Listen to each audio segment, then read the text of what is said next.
အားလုံးပဲမင်္ဂလာပါရနိုင်စစ်စခရင် vlog ကနေပြန်လဲကြိုးဆိုလိုက်ပါတယ်မနက်ရဲ့အစကတော့တသားလေးကိုကြောင်းပူပူနဲ့အရင်ဆုံးစတင်လိုက်ပါ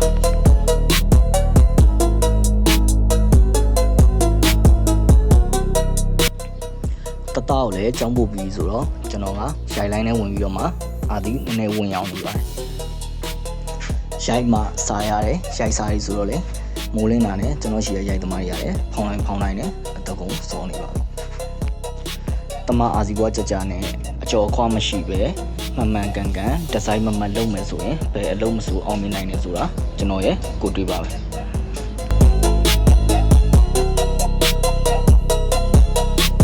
ှိုင်းလိုင်းဘက်ကိုလိုအပ်တာမှာကြပြီးတော့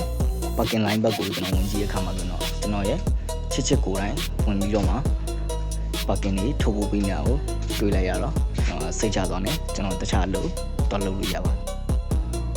ကျွန်တော်စီမှာတင်နန်းမမီးနေတဲ့ညီကိုကြီးရှိပါတယ်လက်ရှိမှာတော့ကျွန်တော်ကနေရအခက်အခဲကြောင့်တင်နန်းဖွင့်ပြီးလို့မရသေးဘူးကျွန်တော်တင်နန်းပြန်မွေးရင်တော့